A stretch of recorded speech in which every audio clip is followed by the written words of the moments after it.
Hi, I'm Dr. P.K. Talwar, cosmetic surgeon, New Delhi, and I'm practicing cosmetic surgery for more than 30 years now. Previously, I was attached to Apollo and Max hospitals, and now I'm running my own cosmetic laser surgery center at Greater Kailash Part 1, New Delhi. हमारे एक दर्शक ने हमसे प्रश्न किया है, हम अपने दर्शकों को काफ़ी इनकरेज करते हैं कि वो कोई ऐसा वो हमसे प्रश्न कर सकते हैं, we will definitely get back to them. तो आज उनका मैसेज आया, वो जानना चाहते हैं कि पोस्ट बर्न जो डिफॉर्मिटीज़ होती हैं उसमें कितना खर्चा आता है। देखिए, ये बहुत ही वेग उनका क्वेश्चन है, बल्ला इसका बड़े छोटे में जवाब देना चाहूँगा कि बर्न जो होता है, बर्न की कोई भी डिफॉर्मिटी होती है चेहरे पे, तो इसमें अलग अलग प्रोसीजर्स होते हैं और ये बहुत ही लंबा टाइम लेते हैं। कई साल इलाज चलता है, इसमें मल्टीपल सिटिंग लग जाती हैं। देखिए, उसका कारण है। कारण क्या है? कभी कभी आप देखेंगे कान ही पूरा जल के निकल गया। अब अगर कान आपका पूरा जल के गिर गया है बर्न में, या नाक पूरी तरह से आपकी जल गई है, कार्टिलेज भी नहीं है, तो इसमें आप क्या करेंगे? पहले आपके पास कुछ चीज़ें होती हैं जो आपको बेसिक करनी पड़ती है कि सबसे पहले आपको स्किन लानी पड़ती है पास, कहीं से ढूंढ के लाएंगे आप स्किन, या फ्लैप उठाएंगे, ग्राफ्ट उठाएंगे उसमें, ताकि नॉर्मल स्किन आ जाए। उसके बाद फिर आपको उसमें कार्टिलेज डालेंगे, उसको शेप देंगे, लोकल फ्लैप उठाएंगे। अच्छा, चेहरे के किस अंग में है वो, आपकी क्या आंखें भी खींच रही हैं, आपके आईब्रो भी खींच रहे हैं, क्या आईब्रो भी जल गए हैं? वहाँ जल गए हैं तो आपको वहाँ हेयर ट्रांसप्लांट कराना पड़ेगा।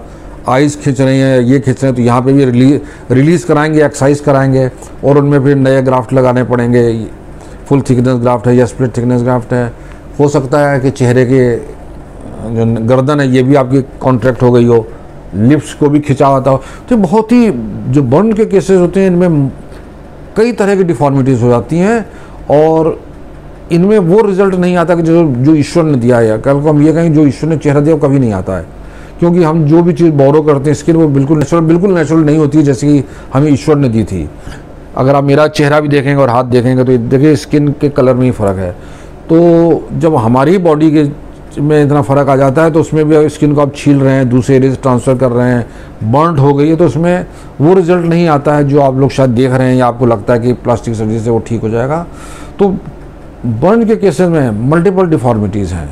आप ऊपर से लेकर शुरू करेंगे, आपके यहाँ के बाल झड़ सकते हैं, माथे की स्किन झड़ सकती है, आईब्रो आपके खिंच गए हैं, चले गए हैं, आईब्रोज पर नुकसान हो सकता है, यहाँ पे कॉन्ट्रैक्चर हो सकता है, नीचे कॉन्ट्रैक्चर हो सकता है, आपकी नाक की शेप ख़राब हो सकती है, अगेन लिप्स आपके जले हो सकते हैं, कानों पे फ़र्क पड़ सकता है, पूरे फेस से या गर्दन की स्किन जली होती है। तो इसमें मल्टीपल डिफॉर्मिटीज़ होती हैं और उनका इलाज उसी तरह से किया जाता है।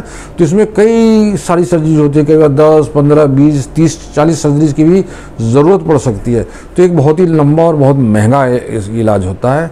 और अगर आप किसी भी परिचित को अगर ऐसा कुछ समस्या है तो मैं समझता हूँ कि आप अपने किसी भी अच्छे, जो आपके शहर में अच्छे प्लास्टिक सर्जन, आप उनसे संपर्क करें और वो आपको गाइड भी करेंगे कि वो कैसे किया जा सकता है। और अगर आपका इतना पैसा नहीं, क्योंकि इसमें पैसा बहुत खर्च होता है बर्न के सब, एक तो इलाज में ही बहुत पैसा खर्च हो जाता है, कई बार लोगों के बेचारों के घर बार भी बिक जाते हैं, इतना महंगा इलाज है इसका।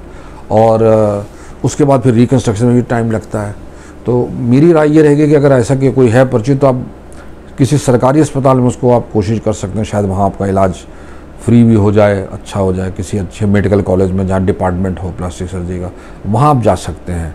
प्राइवेट में ये इलाज बहुत ही महंगा पड़ेगा आपको। मैंने कहा कि वेरी एक्सपेंसिव, क्योंकि डिफॉर्मिटीज़ बहुत ज़्यादा होती हैं। तो इसी सलाह के साथ और यही शुभकामनाएं कि आपके जो भी परिचित हैं या जिनको भी प्रॉब्लम आई है वो जल्दी से जल्दी स्वास्थ्य लाभ करें, ठीक हों और अपने काम पे जाएं। लेकिन मैंने जैसे आपको बताया कि प्राइवेट में इसका इलाज बहुत ही महंगा पड़ता है। इवन सरकारी अस्पतालों में भी आपको शायद कई चीज़ें, इंस्ट्रूमेंट बाहर से मंगाने पड़ेंगे और इलाज लंबा तो उतना ही चलेगा जितना आप प्राइवेट में कराएंगे। तो मुझे उम्मीद है कि मैं शायद कुछ अंशों में आपके प्रश्न को उत्तर दे पाएँ, लेकिन जब तक किसी पेशेंट को देखा ना जाए, उसको एग्जामिन न किया जाए, बर्न के केस में कुछ भी प्रेडिक्ट करना बड़ा मुश्किल होता है। तो इसके अलावा भी अगर आपके मन में कोई प्रश्न है, कोई शंका है, तो आप हमारी टीम से संपर्क करें। हमेशा की तरह मैं बड़ी खुश होगी आपके किसी भी प्रश्न का उत्तर देने में। Thank you very much.